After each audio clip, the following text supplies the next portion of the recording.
Hello, good morning. This is your biology sir from Systematic Biology Bhagalpur.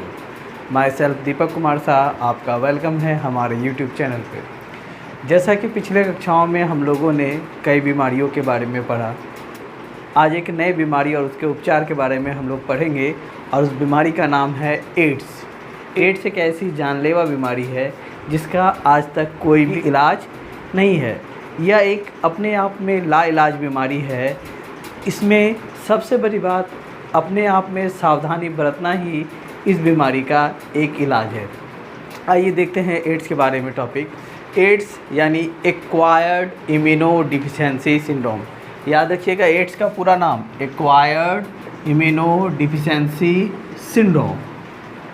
Ads फैलने वाले कारक को हम लोग HIV कहेंगे यानी ह्यूमन इम्यूनो वायरस. दो मेजर पॉइंट यानी दो हमेशा के लिए दो इम्पॉर्टेंट क्वेश्चंस के रूप में हमेशा ये उभर कर आएगा कि एड्स का पूरा नाम बताइए और HIV का पूरा नाम बताइए. तो एड्स का पूरा नाम हमेशा याद रखेंगे एक्वायर्ड इम्यूनो डिफिशिएंसी सिंड्रोम और एड्स का जो कारक है यानी HIV और HIV का पूरा नाम है ह्यूमन इम्यूनो वायरस. अब यहाँ देखना है कि ये बीमारी किससे फैलता है. तो ये बीमारी विषाणु द्वारा फैलता है. तो कहने का मतलब है वायरल डिजीज के रूप में उभर कर आते हैं यानी विषाणु के माध्यम से ये बीमारी फैलता है. यानी एक संक्रमित व्यक्ति के शरीर का विषाणु किसी दूसरे व्यक्ति के शरीर में जाने से ये इफ़ेक्ट करता है और ये रोग फैलता है. इसके फैलने का मुख्य 4 कारण निम्न है. ये याद रखिएगा ये 4 कारण यानी एड्स के फैलने का मुख्य कारण कौन कौन है. पहला है असुरक्षित यौन संबंध जिसको हम लोग कहेंगे अनप्रोटेक्टेड सेक्सुअल कांटेक्ट. असुरक्षित यौन संबंध कहने का तात्पर्य हो गया कि व्यक्ति को अपने फैमिली पार्टनर के साथ ही सेक्स के कांटेक्ट में रहना चाहिए, किसी अदर व्यक्ति या अननोन पर्सन्स के साथ सेक्स के कांटेक्ट में नहीं रहना चाहिए. अगर ऐसा रहते हैं तो ये बीमारी फैलने का काउजल होगा. दूसरा है रक्त के संचार में यानी ब्लड ट्रांसफ़र मेथड के द्वारा भी हो सकता है. ये कब होगा जब अगला व्यक्ति अगर एड्स से संक्रमित होता है. फॉर एग्जांपल सपोज किसी व्यक्ति का एक्सीडेंट अपने परिवार में हो गया और डॉक्टरों के द्वारा कहा गया कि उस व्यक्ति को खून चाहिए. तो परिवार में जिस व्यक्ति का रक्त उस एक्सीडेंटल पर्सन से मिलता है पहले कहता है उसको रक्त चढ़ाते हैं.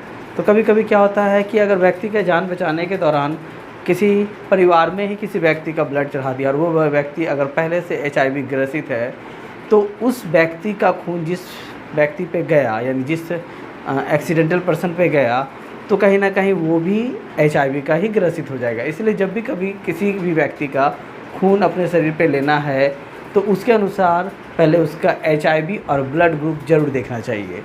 2 पॉइंट हो गया. तीसरा हो गया HIV पीड़ित माँ से बच्चे को स्तनपान के जरिए. कभी कभी क्या होता है कि माँ अगर एड्स से ग्रसित है और उसका बच्चा अगर माँ का दुग्ध सेवन करता है तो माँ वाला HIV भी बच्चे के शरीर में संक्रमित हो जाता है. और चौथा है पीड़ित व्यक्ति के सुई रेजर इत्यादि का स्वस्थ व्यक्ति के उपयोग करने से. ये बताया गया ये कॉमन है. आजकल दैनिक जीवन में हम लोग देखते हैं बहुत व्यक्ति का सुई रेजर ये क्या होता है. कभी अगर आप सावधानी नहीं रखिएगा तो जो नीम हकीम डॉक्टर हैं वो क्या करते हैं कभी कभी किसी एक व्यक्ति का जो सुई दिया जाता है उसे क्या उसी दवा को किसी दूसरे व्यक्ति के शरीर में इंसर्ट कर देता है. तो इससे क्या होता है कि अगर वो बार बार उस सुई का उपयोग कर रहा है किसी दूसरे व्यक्ति या तीसरे व्यक्ति के लिए तो अगर कोई एक व्यक्ति भी अगर एड्स से ग्रसित है तो दूसरा या तीसरा भी इससे संक्रमण हो पाता है. चौथा है जनरली रेजर का भी उपयोग यानी अगर किसी व्यक्ति या नाई के दुकान में हम लोग देखते हैं कि अगर HIV पॉजिटिव वाला अगर सेविंग करके गया है और उसका बॉडी का सेल कहीं कट गया है तो कहीं ना कहीं वो लिविंग सेल उसके ब्लेड में चला आता है और उस ब्लेड का यूटिलाइज अगर कोई अनदर पर्सन करता है और वो पूर्णतः HIV से ग्रसित नहीं था लेकिन कहीं ना कहीं उसके भी बॉडी सेल में वो कट आ जाता है या उस टाइप का ब्लेड यूज करने के दौरान सेल या कोशिका कट जाती है तो दोनों का खून संक्रमण व्यक्ति का खून और सुरक्षित व्यक्ति का खून अगर आपस में संपर्क में आता है कहीं ना कहीं तो भी HIV काउज करने के लिए रिस्पॉन्सिबल है. जैसा कि अब हम लोग इसको एक आगे वाले फिगर में देखते हैं कि किस तरह से HIV संक्रमित होता है. नेक्स्ट पॉइंट है एचआईवी का साधारण संरचना, यानी ए स्ट्रक्चर ऑफ एचआईवी।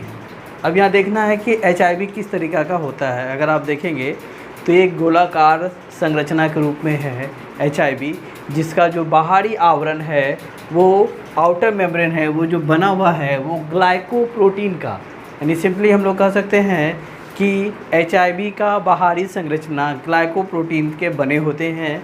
दूसरा कि इसके अंदर एक त्रिभुजाकार बना हुआ संरचना है जिसे प्रोटीन कहेंगे, और इस प्रोटीन के अंदर देखेंगे तो आरएनए मॉलिक्यूल्स है जिसको कहेंगे राइबोज न्यूक्लिक एसिड। ये याद रखिएगा कि एचआईवी के रूप में हमेशा आरएनए ही आनुवांशिक प्रभाव का काम करता है, यानी जेनेटिक कैरेक्टर को ट्रांसफ़र करता है।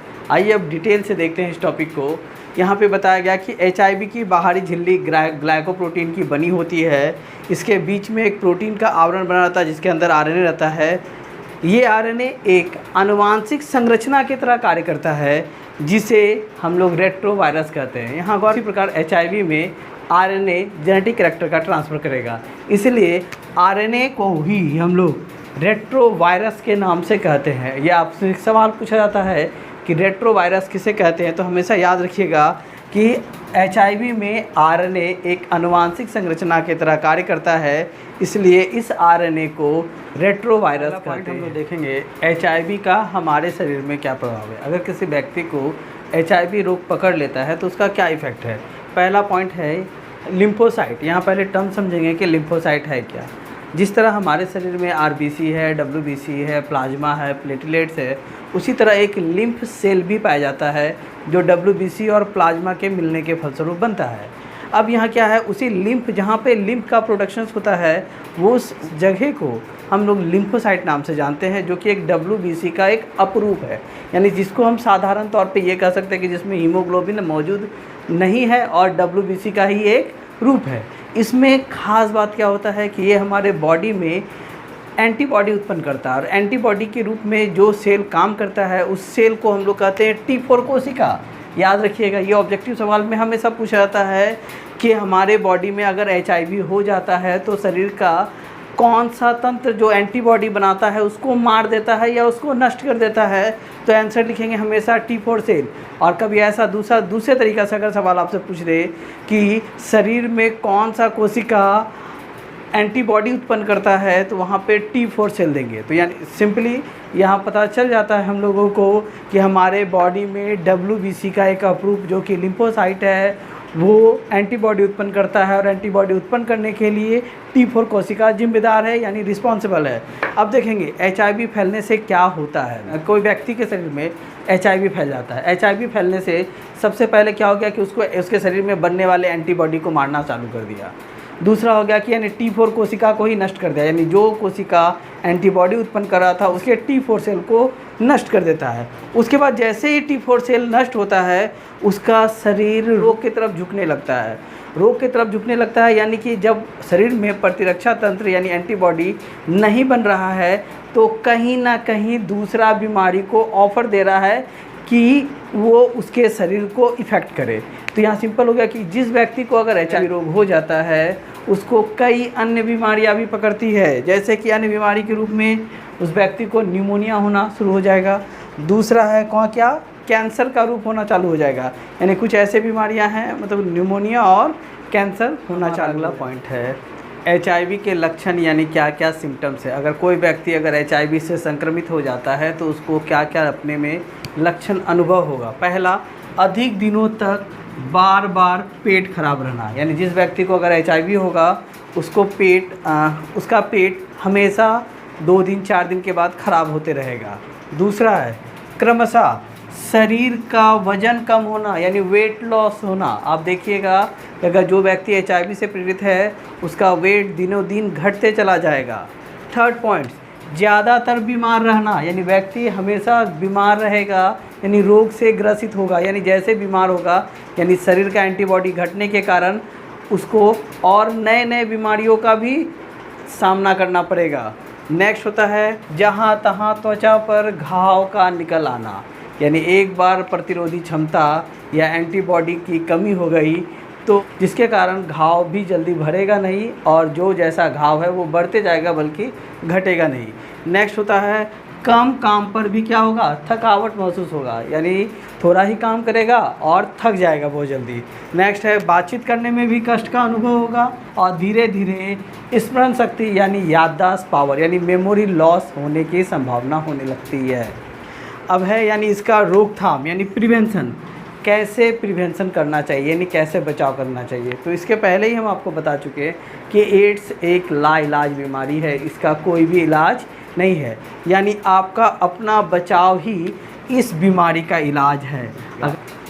दूसरा, अनैतिक यौन संबंध से दूर रखें, यानी वैसे व्यक्ति जिन्हें आप कभी जानते नहीं हैं उनके साथ अनप्रोटेक्टेड सेक्स ना करें, यानी अपने बचाव में सिर्फ अपने पार्टनर के साथ ही इन्वॉल्व रहें।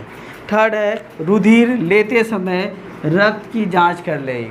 तात्पर्य ये हो गया कि जब भी किसी व्यक्ति का अगर हम लोग ब्लड ले रहे हैं तो ब्लड का सैंपल एक बार जांच कर लेंगे ताकि कहीं उस ब्लड में HIV तो नहीं अगर। और नेक्स्ट है कोई भी व्यक्ति का अननेसेसरी ना ही रेजर हो या सुई हो या इत्यादि किसी चीज़ का यूज करेंगे। ज़रूरी नहीं है कि ये सब चीज़ यूज करने से एड्स ही हो, ये सब चीज़ यूज करने से व्यक्ति को संक्रमण भी होता है, तो हमको अपने संक्रमण से बचने के लिए भी ये सब चीज़ का उपयोग नहीं करना चाहिए। आज हम लोग विशेष जानकारी एड्स के बारे में पढ़े, अगले दिन हम लोग नए बीमारियों तथा उसके इलाज के साथ आपसे मिलेंगे। तो आज के लिए इतना ही, धन्यवाद।